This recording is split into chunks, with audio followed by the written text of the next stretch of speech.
Sabi ni nanay, kailangan maging matatag sa harap ng anumang pagsubok. Gaano man kahirap, kahit pagabundok.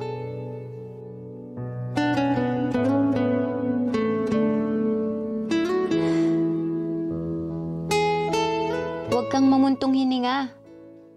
Lagi mong tandaan na lahat ng paghihirap at pagsusumikap ay para sa ikauunlad ng buhay mo.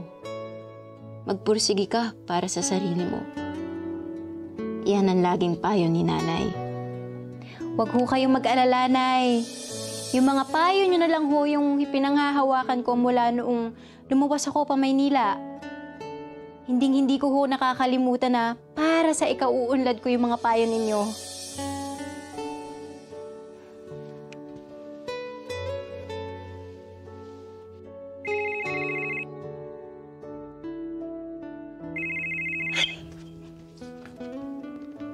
Nay? Kamusta na ho kayo riyan ni tatay?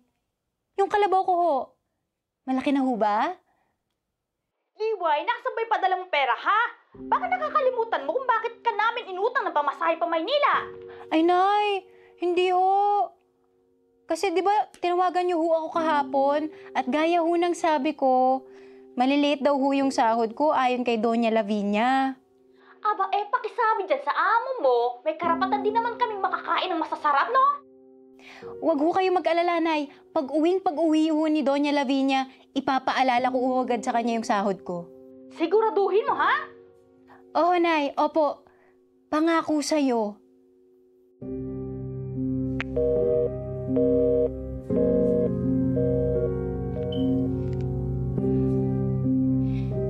Sana makauwi na agad si Doña Lavinia para maipaalala ko na agad sa kanya yung sahod ko.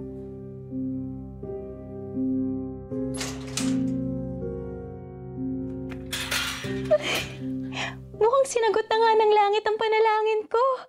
Mukhang maaga nakauwi si Doña Lavinia.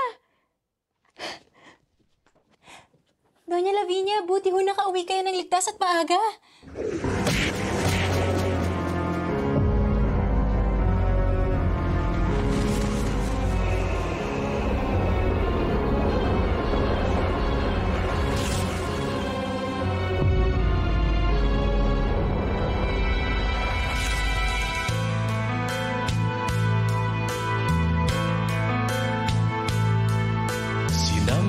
Sa mukha, sinampal sa mukha, sinampal siya, sinampal siya, sinampal sa